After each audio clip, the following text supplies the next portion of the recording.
Welcome to an Unfortunate Spaceman devlog for 0.2.8. My name is Geoff Keene, otherwise known as Zag. Since I don't always have time to do a devlog for every patch, this video encompasses the most important features from 4 of my latest updates to the latest update, 0.2.8, aka Buff Welder, that's out today. That's 4 updates in less than 3 months. Not too shabby. As always, for super detailed patch notes, check the blog, which is linked below. Let's go over the last 4 updates real fast, and then we'll get to the update releasing today, which is full of awesome stuff. Okay, update 024, Filthy Parasites. I spent a bunch of time ensuring client-side interactions, shots, and reactions felt a bit more instantaneous, along with adding some first-person muzzle flashes, camera shake, and all that good, immersive stuff. The Egg Parasite received some new artwork as well as some leaping animations. If you happen to be a spaceman and you happen to hang out too long near an egg, you might find yourself reaching second base, with death. I definitely nerfed Stun Baton on this update. Nothing more to be said about that. 025 contained about 24 quality of life fixes, bug fixes, tweaks, and refinements. For example, adding lighting to the edge of the bridges and pathways on Title Lock. I also nerfed the Stun Baton again for some not so shocking reasons. Most of the tweaks and fixes were made possible through feedback from my Discord community, discord.gg/sandswept. Come and say hi, good looking. Moving right to update 026, aka Shiny. I spent a great amount of time optimizing level poly count, cleaned up a ton of maps, and reduced the amount of gray box in some of our worst offending levels, and focused mainly on polishing and performance. Nothing else to say about that. The Stun Baton was not nerfed in this update. Then I released update 027, also known as Flirt Stations. Weird name, huh? We'll get to that in a second. Firstly, I rewrote a large portion of the game's netcode. Most actions, objects, and objectives use about a quarter of the net. How you doing, big guy? Use about a quarter of the net traffic they did previously. When I got around to redoing the netcode for health stations, I decided they needed a lot of improvement. Now not only do they heal over time instead of instantly, they contain some messages from the company. Thank you for using a company health station. Oh, looks like we gave you a little extra blood. That'll probably work itself out. The stations also exhibit some strange behavior when used by the monster, but I'll leave that up to Spacemen to watch out for. When you've completed all of your objectives, the shuttle comes down to rescue you. The shuttle interior has been greatly changed both in terms of layout and in terms of dark. The interior is a lot darker now, so you can hide a little better or just stay out of sight. Rescue Shuttle 31 will be taking off momentarily. In the meantime, please enjoy your complimentary chocolates. I see we no longer have any chocolates. Too bad. Coupled with new messages from one of the pilots, the entire takeoff and escape sequence has been improved with noise, shake, and general improvements to the whole shuttle atmosphere as it leaves the atmosphere. Along with 2 weekend hotfixes after 027, I fixed some of the most notorious bugs thanks to testing and feedback from the community. Specifically, thanks to Auhey Adjectray and Abiscuits for taking some time aside to help me test a couple things, along with all the reports from the rest of the community. As you all know, the monster can shut off power to halt progress and turn out the lights. I've improved this whole event and reduced some of the net traffic when it's activated. The Security Guard perk and the Action Hero perk have been better made to work with one another. Sometimes you had a weird combination of traits that didn't quite feel fair, or more often than not resulted in spacemen avoiding having both in a loadout. Now, if you combine these perks, you start with an assault rifle, no stun baton, and no gear, but you can still override the lock on doors with your keycard.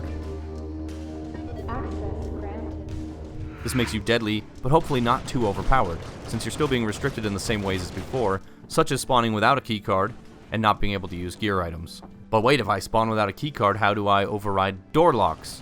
Well, part of this led me to make a big decision that has had a large impact on gameplay. Spacemen can now steal keycards from each other. Before the 027 update, Spacemen could only have their keycards stolen by the monster. Now you can steal from anyone, as long as they have one, and you don't.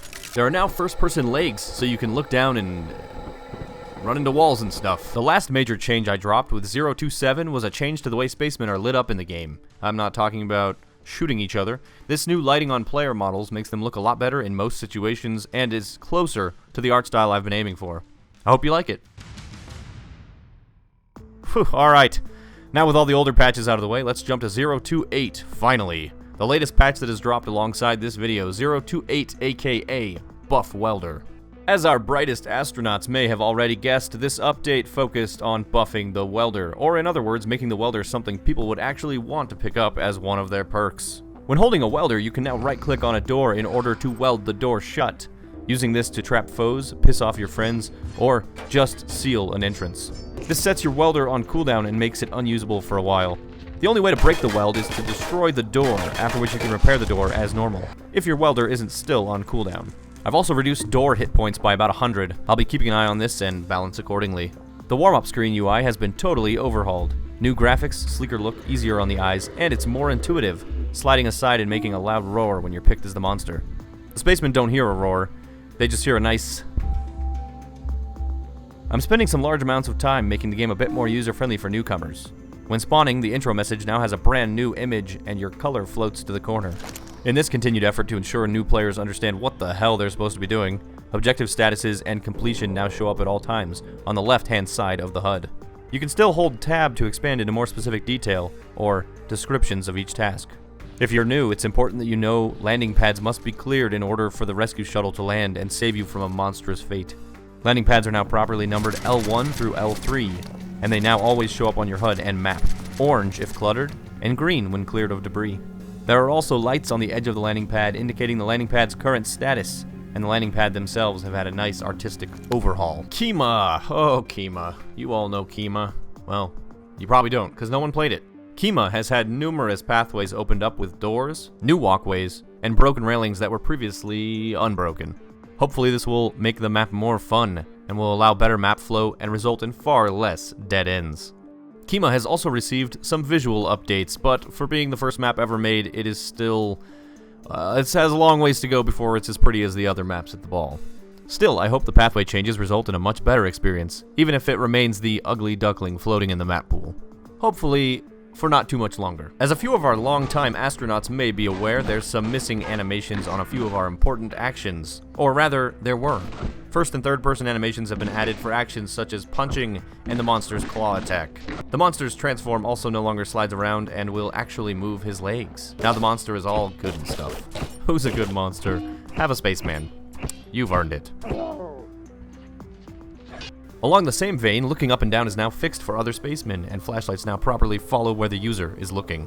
As all monsters should know, breaking the virus jar will spread a colorblind virus throughout the spaceman population. This creates confusion and helps the monsters shapeshift and slink about. However, spacemen with antibodies perk are not affected by the virus. Now, if you're immune for any reason, this will show on your HUD. If you're not immune, you'll know it. The evidence will be, black and white. And finally, I've made some improvements to the endgame sequence. At the end of the round, the monster's color is now declared immediately when the game ends, accompanied by a bloody cool animation.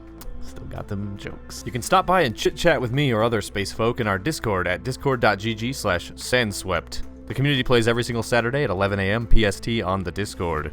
The games are usually hosted by yours truly. If you want to find some people to play Spacemen with, Discord is where it's at. That's all for this update. Follow me on Twitter at Geoff Keene. Follow development updates at Unfort Spaceman. Enjoy my work and be safe out there in space. You know, to the best of your ability. See you in space, astronauts. If you happen to come across any fire in the cabin, well, don't touch it.